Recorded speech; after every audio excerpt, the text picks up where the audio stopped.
and welcome students. Today we will learn in this module about Asia, its physical divisions. Let's start. So here is the map showing all 5 physical divisions of Asia. Students, let's count. The northern lowlands. This occupies the northern portion of the continent. It is near the Arctic, surrounding the Arctic Ocean, and it's near the Arctic Circle also. So this region is the temperature is low. If we come little south, several mountain ranges are there and they form the central highlands. And then comes the river basin. It is formed by several rivers. They bring sediments and have made fertile plains. Then if you can see the orange portion, these are the plateaus, the ancient plateaus of the planet, and they are known as southern plateaus of Asia. And the 5th physical division is the group of islands which extends, we can say, in the eastern and southeastern part of Asia. So all the islands colored with blue, you can see, they form the part of islands, the islands or the group of islands in the eastern and southeastern part of Asia. So students, there are 1, 2, 3, 4 and 5 physical divisions of Asia.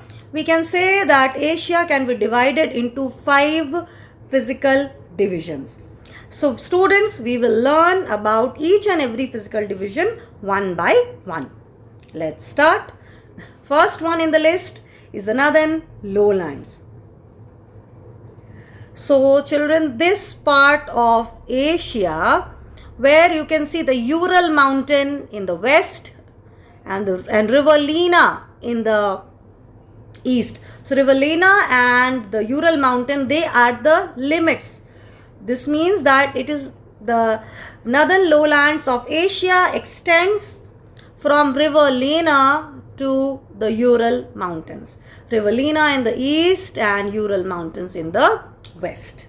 So students, this is the extent of the northern lowlands of Asia. Now, if you carefully observe this map, you will find that there are 3 important rivers. I have already told about river Lena, river Yenisei and river Ob. So Ob, Yenisei and Lena, these are the 3 major rivers that drain this plain. The central lowland is drained by these 3 rivers. This means these 3 rivers and their tributaries provide water and they flow through this region, and they all of them drain into the Arctic Ocean. So they are draining into the Arctic Ocean. But children, you know, in the especially in winters, the mouth of these rivers, this is the mouth where the rivers drain themselves. Ob, Yenisei and Lena, they drain themselves into the Arctic Ocean. But during winter, when it is severely cold, very cold, the mouth of these rivers, they are frozen. So what happens? When the mouth of the river is frozen, the water cannot drain into the ocean. So the river water, we know children, river flows from highland to lowland. So the water which is coming from the highland doesn't get place to drain itself. So it spreads all around and make the area marshy and swampy. So students, the northern part of the northern lowlands, it is marshy and swampy because the rivers, they cannot drain themselves as their mouth get frozen during winter, and the river and the water which comes from highland spread all around. So students, there is a lot more to know about the northern lowlands. Let's proceed. This is a map in a magnified form. River Ob, Yenisei, Lena, the 3 most important rivers. Now students, we will also learn some facts. The northernmost part of Asia is the world's largest and continuous lowland.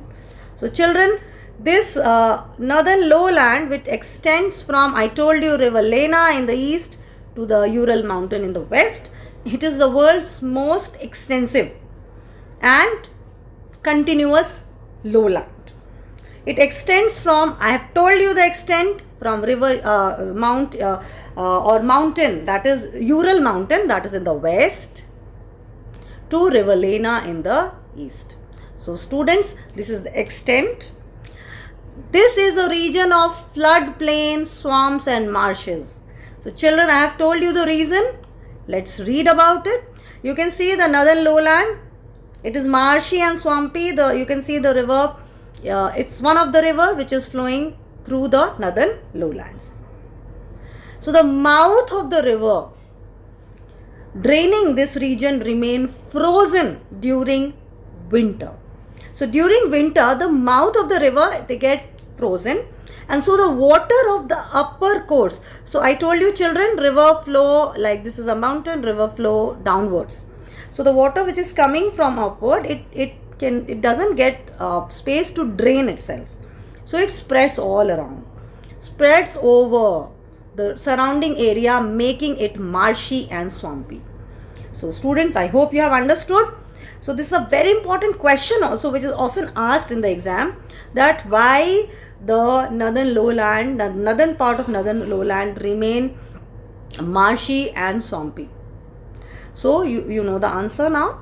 Let's proceed.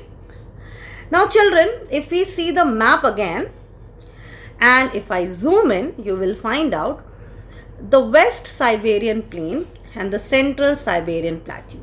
So the northern lowlands from Lena to Ural mountains, this is a continuous lowland, but it has two parts. How can we divide it?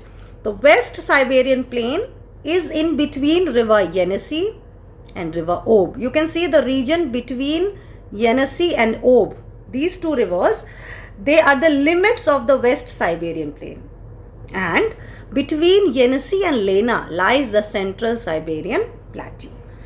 So these two rivers are the limits of the Central Siberian plateau. So I hope you have understood this. We can say that the northern lowlands of Asia has two parts. One is West Siberian plain and the Central Siberian plateau. Now children, let's learn more about them one by one. See, first we'll learn about the West Siberian plain. See in the map, this is the West Siberian plain. So first we will see the location. The western part of the northern lowlands, drained by river Ob and river Yenisei, is called the West Siberian plain. So children, we have seen in the map, between river Ob and Yenisei, means these two rivers only drain this area, and this area is known as West Siberian plain. Now the Central Siberian plateau. Children, this is not a plain, this is a plateau. It is higher than the West Siberian plain. It is an old eroded plateau. Children, it's an old eroded plateau region. So because it is eroded, it has become, height has become very low. So this lies between river Yenisei and river Lena. So we can see in the map, between Yenisei and Lena lies the Central Siberian plateau. Now this plateau is surrounded by several mountains. Here we are talking about Central Siberian plateau, and this is surrounded by several mountain ranges. This is the list of the mountains. Let's see in the map. So children, just see in the map. The Sayan and Altai mountain ranges are in the south of the Central Siberian plateau. The Yelvonovi and Stanvoy are in the southeast of the Central Siberian plateau, and Varkoyans is to the east of the Central Siberian plateau. So it is on the east. Yelvonovi and Stanvoy are in the southeast, and Sayan and Altai are in the to the south of the Central Siberian plateau. So students, I hope you have understood. So this is all about the northern lowlands of Asia. We have little more to know about the northern lowlands. Let's proceed. So if we look again to the map, we will find a water body called Lake Baikal. First, let's look at the map. We will first find out the lake and then we will proceed. So children, if I zoom in, you will find out Lake Baikal. I hope you have got this. So this is Lake Baikal. Why is this important? Lake Baikal is the world's deepest lake. Lies between the Sayan Mountains and the Yelvonoi Mountains. So you can see Sayan and Yelvonoi. This is Yelvonoi and this is Sayan Mountains, and in between lies Lake Baikal. It is the world's deepest lake. So I hope children about Lake Baikal this is clear. Now we have Turan Plain. So where is Turan Plain? We will see in the map. First, let's read about it. It is a region of inland drainage lying to the south of the West Siberian Plain. So children, we have seen this here. To the south of the West Siberian Plain lies the Turan Plain. What is unique? This is an area of inland drainage. Children, what is inland drainage? When the water bodies, they drain inside the continent into any lake or into any depression. They do not drain outside. If they drain inside the continent, then we say it is an area of inland drainage. So here, how come Turan Plain is an area of inland drainage? See, Aral Sea is there. It is Aral Sea, River Sar Darya and River Amu Darya. Both of them are draining into the Aral Sea. So when these Sar Darya and Amu Darya, they are not draining outside the continent into any ocean or sea, but it is draining they are draining themselves into Aral Sea, which is in the continent. You can see Aral Sea is a landlocked sea. It is surrounded by landmass. So it is completely detached from the outer ocean. So it is an inland water body, and river Sar Darya and Amu Darya are draining themselves into Aral Sea. So this forms, these two rivers, they spread their sediments and they have made a plain called Turan Plain. This is an area of inland drainage. Rivers draining themselves in the continent, within the continent into any water body. They are not draining outside into any ocean or sea. So students, this is all about the northern lowlands of Asia. I hope all of you have understood. Thank you, students.